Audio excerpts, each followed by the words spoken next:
Sakop sa ginibog drug bypass operation. Triple o apat na doble ang bihikulo na gruso sa siyudad kang Naga. Mas complain ng police station kang Naga City Police Office. Newsbreak. Sa headlines kan mga barata, Naga City Police Office nasa full alert status huli kang pagbisita ni Presidente Ferdinand Marcos Jr. sa Naga. Bicol PDEA Regional Director Edgar Hubay bisita sa inaugurasyon kang bahay silangan sa Kanaaman, Camarines Sur. Bicol Region ikatulo sa most affected region sa illegal na droga. Federasyon de Abogadas Internacional binisita ang mga person deprived of liberty na mga babae sa Naga City District Jail ngunya na Women's Month. Diyos marhay na hapon, ako si Mark Mendoza, ang sa indong tagapaghatod bareta. Duwang venue na paggigibuhan kan groundbreaking ceremony kang proyektong paharong kang Department and Human Settlement and Urban Development digdi sa siyudad ng Naga preparado na. Maraming taman ng kompletong detalye sa report ni Melvin Machado. Preparado na ang duwang magkasway na location na pagigibuhan kang groundbreaking ceremony sa aga para sa housing project kang Department of Human Settlement and Urban Development sa Irarom, kang pambansang pabahay para sa Filipino program. Sa Rodigdi, ang yaon sa Balatas Development Area kang lokal na gobyerno kang Naga asin Panganiban Drive na proyekto kang Kapitolyo Provincial kan Camarines Sur. Susog kay Alcalde Nelson Legacion, siyerto na ang pag-abot kang presidente kan Pilipinas. Basta malinaw na maabot po si Presidente Bongbong Marcos para sa groundbreaking kan Balatas Naga City component kan 4PH, Pambansang Pabahay para sa Pamilyang Pilipino Program. Sa proyektong ini sa siyudad kang Naga, 7 condominium building ang may tutugdok sa 1.2 hectares sa Balatas Development Area. Based on the plan and the design na naaprubahan ko, nakahanda kitang makapagpatugdok nin 7 condominium building sa 1.2 hectares property situated between Balatas National High School and the City Hospital compound.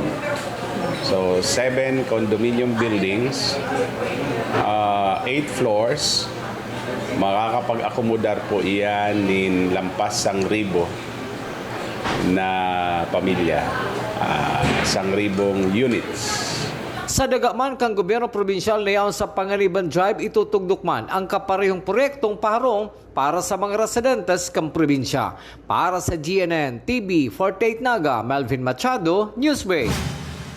Mientras tanto, Naga City Police Office ibinugtak na sa full alert status huli kang pagbisita kan Presidente kan Pilipinas sa siyudad ng Naga sa aga.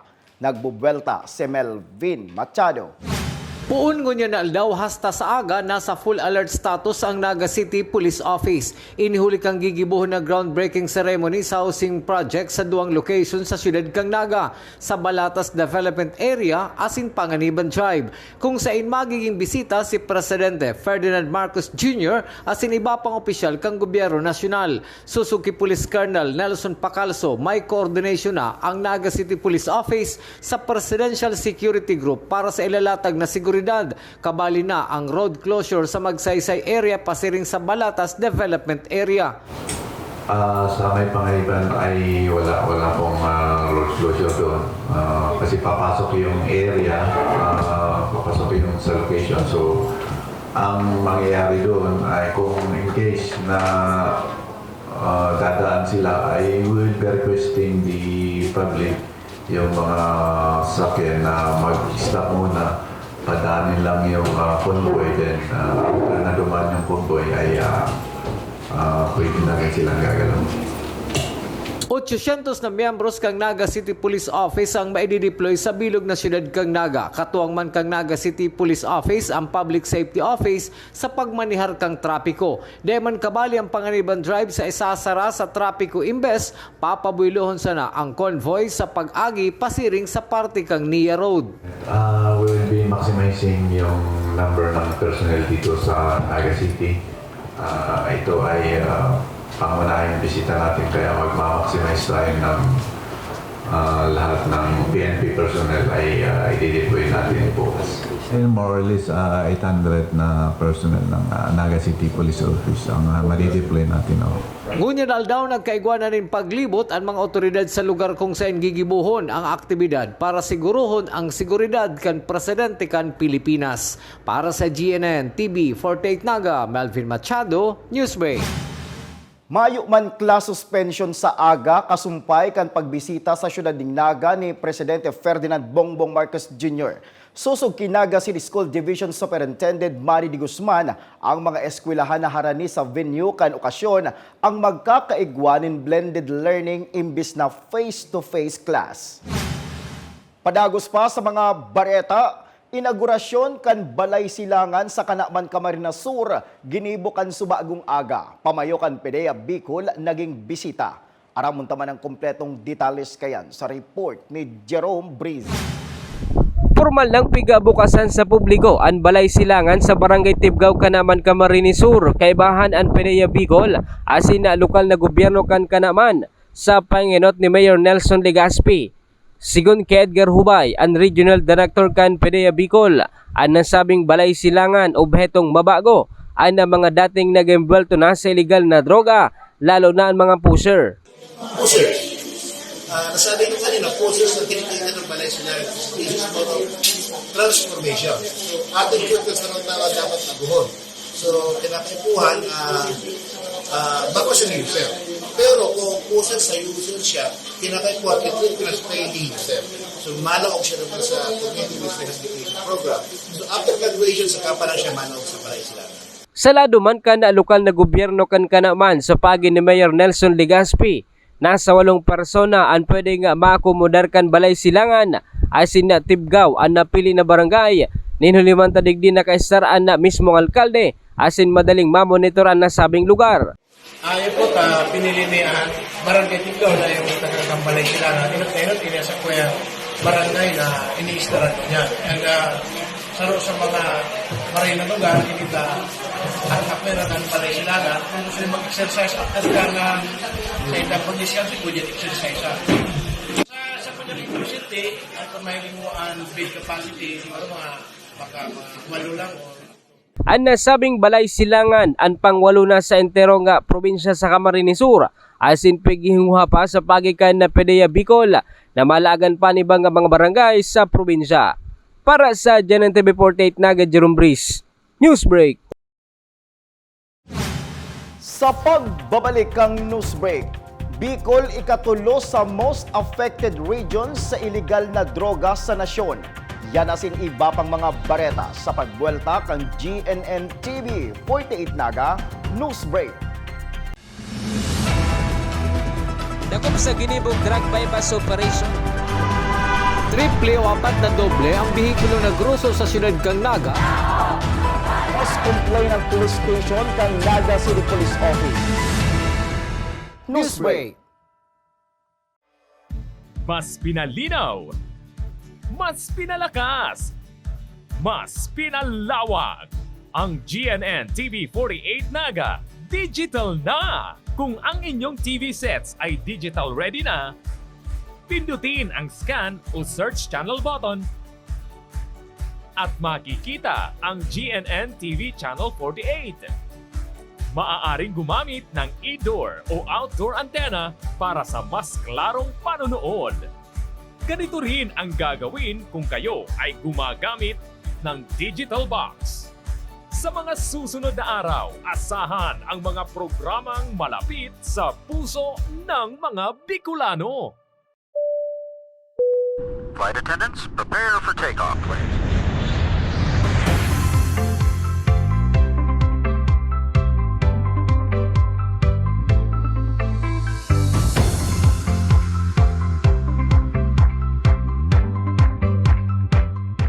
Slip life vest over your head. Take the tape around your waist.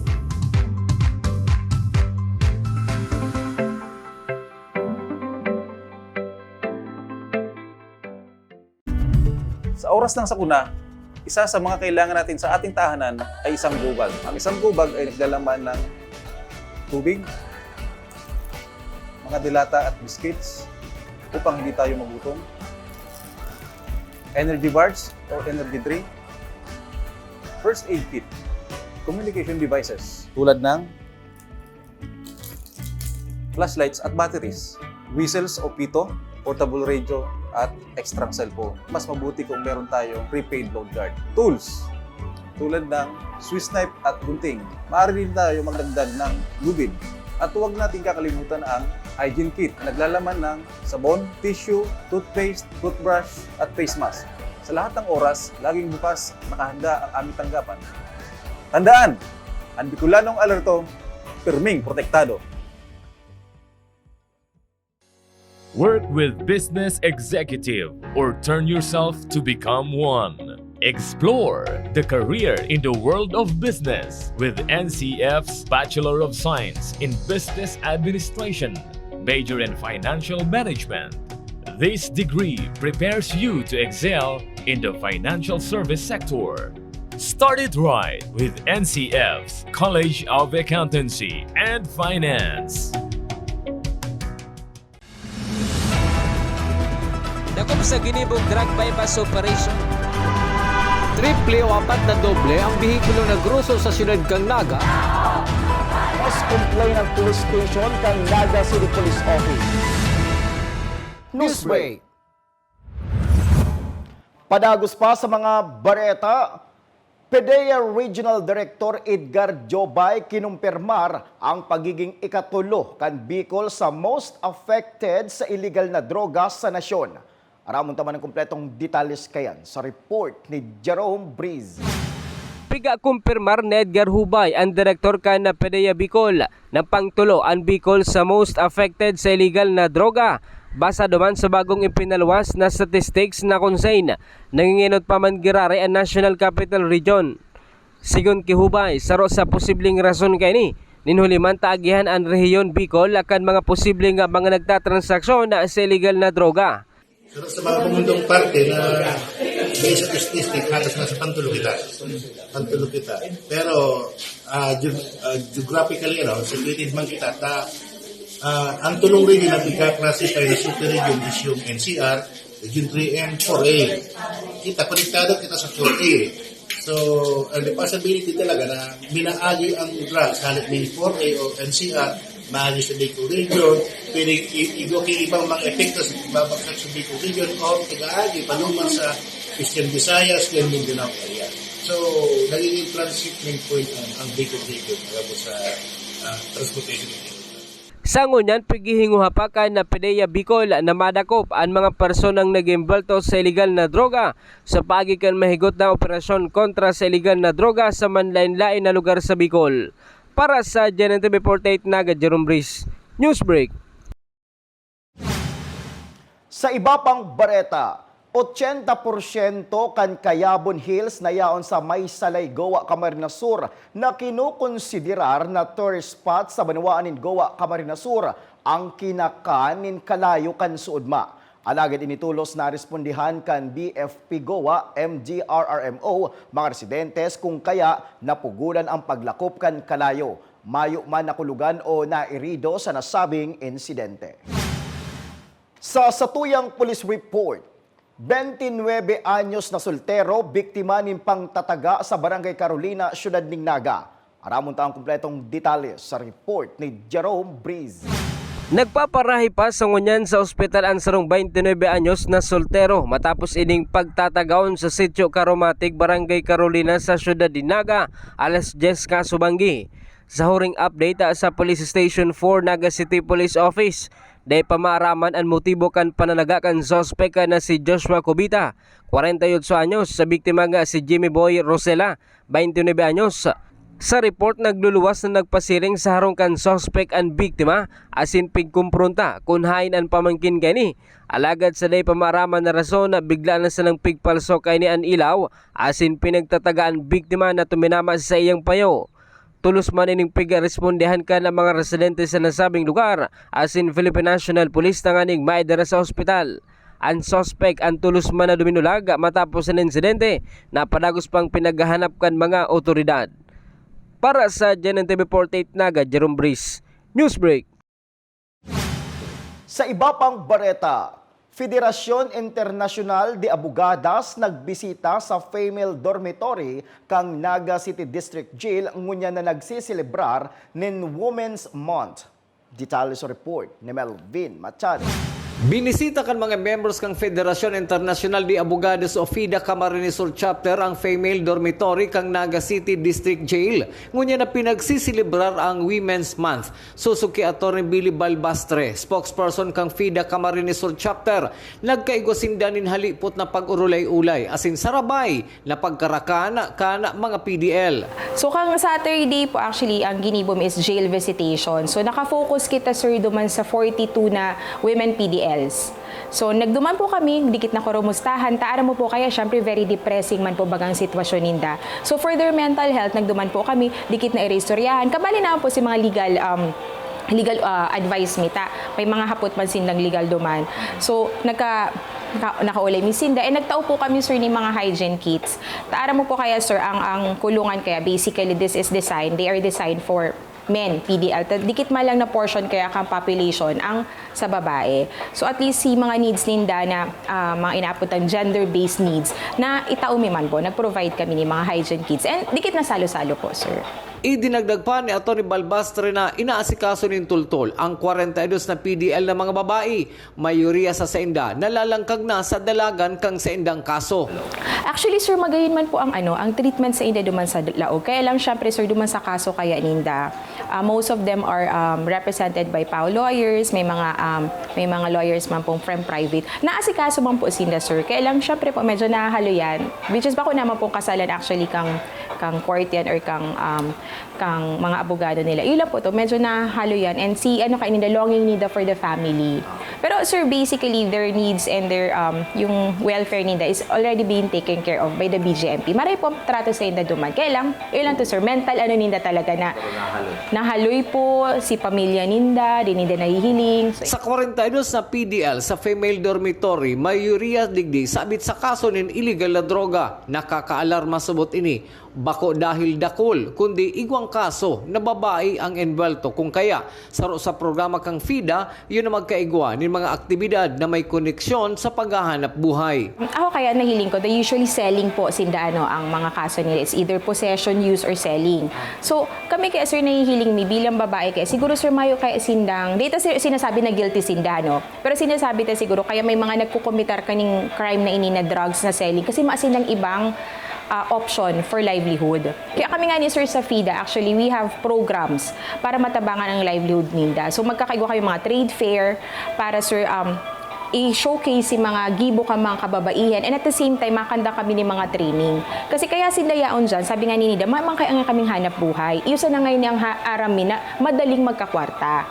So siguro sir, tawan ta sindang alternative, tawan ta sindang option para magkaigwa sindaning pangkabuhayan. So sa way na yan, sir, magigiyata sila na mawara sila dyan sa pagkumiter kang krimen na yan, na 91 na drugs, 9165. Para sa GNN TV 48 Naga, Melvin Machado, Newsbreak.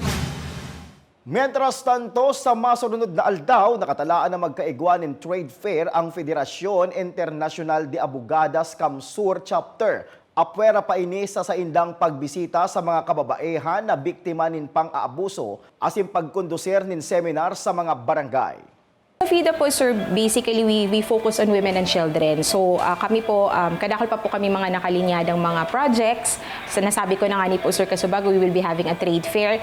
And I think we are coming up with another project na makakatabang din actually sa history kang Naga, in terms of culinary. So tigpa-plan siya na yan, sir.